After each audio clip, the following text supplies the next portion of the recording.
I want to talk a little bit about the crippling self-doubt that creeps in whenever you send a pitch out into the world. Whether you're sending something out to a big publishing company or an indie publishing company, or you're just trying to follow up with somebody that you met at a convention and said that they really want to work with you. If you're anything like me, as soon as you hit the send button on that email and it goes out there, the worst thoughts immediately creep into your head.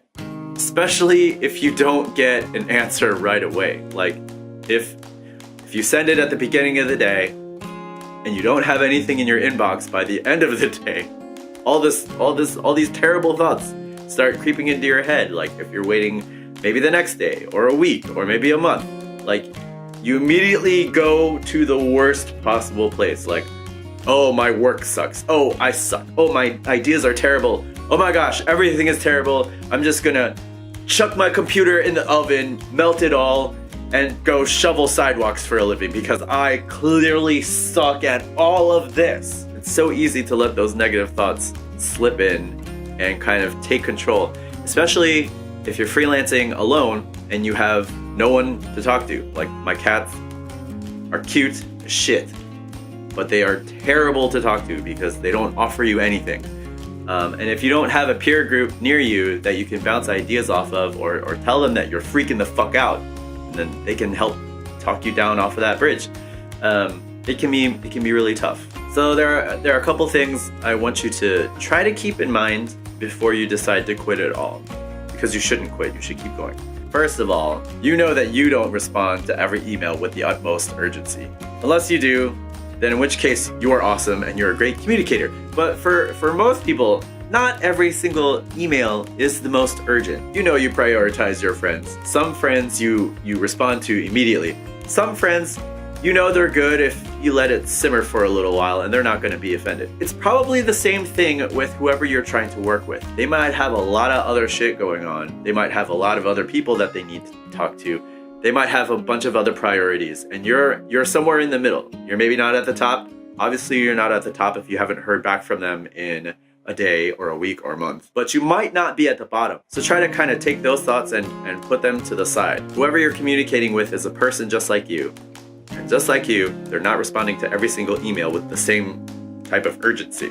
Another thing to think about is that maybe they are just taking their time to go through and consider your work. And I know that this is something that I do whenever I get a request for work. I spend maybe a day or two just considering what it is I'm gonna have to do for this thing. And it takes me a while to formulate my thoughts. So whoever you're pitching to, it might be the same thing. It probably doesn't go as quickly as you think it does. They're probably sitting there considering your stuff from every angle, seeing how your pitch fits with their work and seeing whether or not they can find a slot for you. That could be it. They could be taking their time with your stuff, which is a good thing. Another thing that might be going on, there could be just a sheer volume of stuff for that person to go through. Chances are you're not the only person pitching to them. You're not the only person looking to work with this person or this company or anything like that. So it could be a volume problem and they'll get to you when they get to you. Having said all that, I really think the most important thing to do is try to avoid getting into the mind of the person that you're pitching. You have no idea why it's taking them so long to get back to you. You don't know their circumstances, you don't know their lives, you don't know the process. Maybe they had a family emergency come up and they just can't get to you. You just don't know. You can play the what if game all day. And the more you what if, the worse it gets for you. And it's not fair to you. It's not fair to your health. Not fair to your productivity.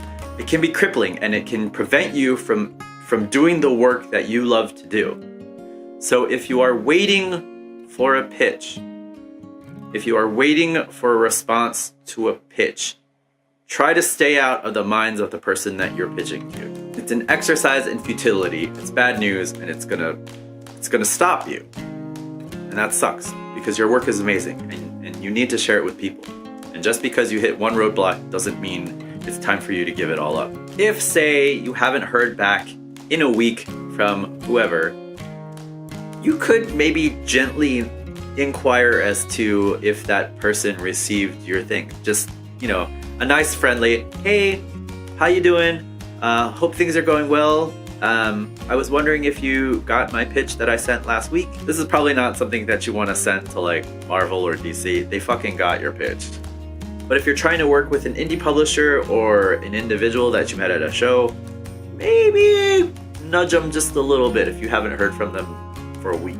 I think a month is the most amount of time I would let slide before you ping that person again. And I get anxiety about that stuff because like I don't like bothering people. It's weird. I can talk to strangers all day at a convention or at a super art fight show or anything like that, but like when it comes to trying to make business connections, I just get like real self-conscious about shit. But I'd say a month. If you haven't heard back from somebody in a month, you send that email. Maybe remind them the context where you met that person. Like, we met at such and such a show, you know, I do this thing, you saw this thing, we wanted to work together. I just want to know where we stand. It's been a month since I sent you a thing. I just kind of want to know. Be upfront. Don't be too pushy. You know, just don't approach it with like, come on, motherfucker. Why did you wait so fucking long? You should be working with me right now.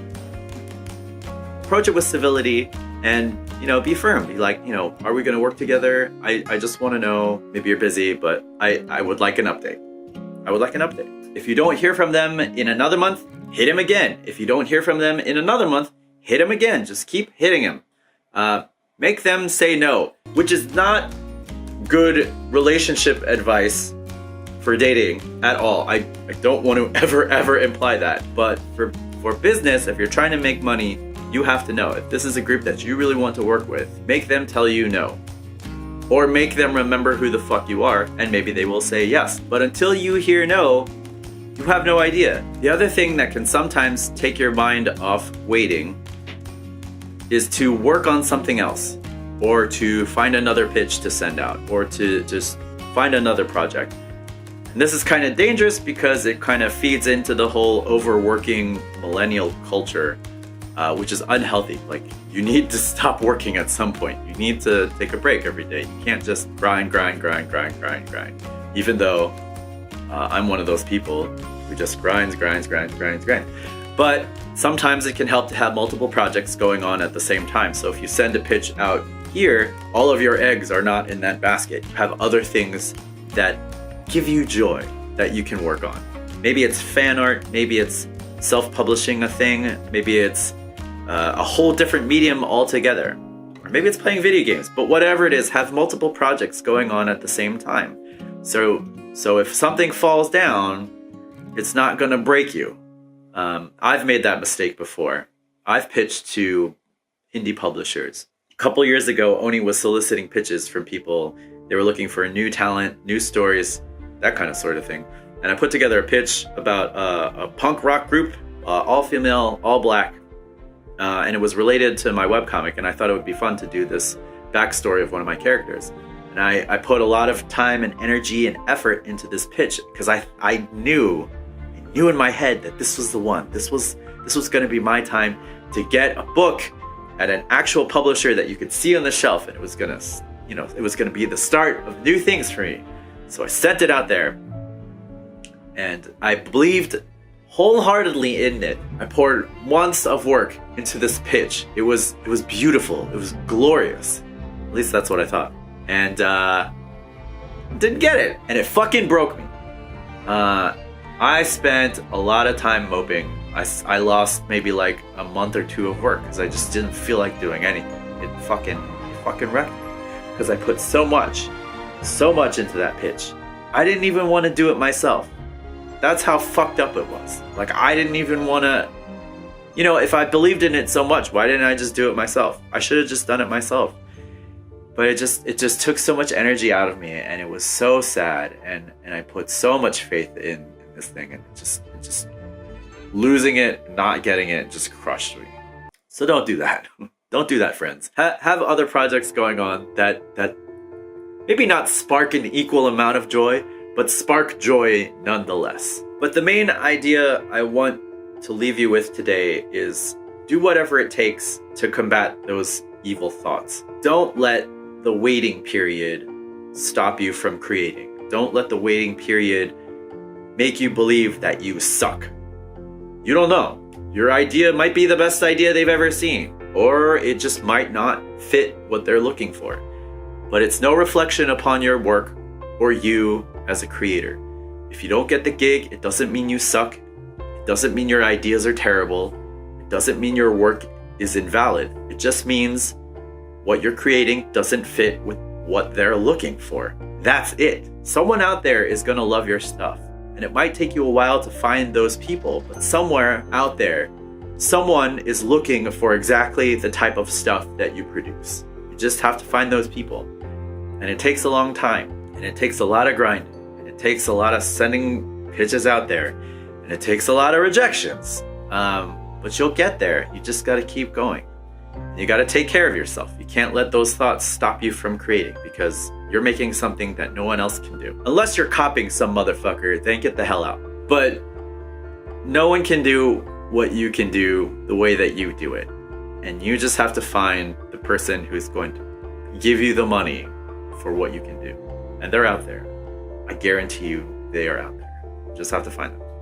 I don't know how to find them. I'm still looking. So maybe you and me can find them together. We're going on this journey together. But yeah, do what you can to take care of yourself, and don't let those thoughts prevent you from working. If any of you out there have thoughts or methods that you use to combat imposter syndrome, please drop them in the comments. I'm sure I could definitely use them. And if you managed to make it through this video, please like and subscribe and share with all your friends, and we can suffer through rejection together. All right. I'll catch you later. Bye.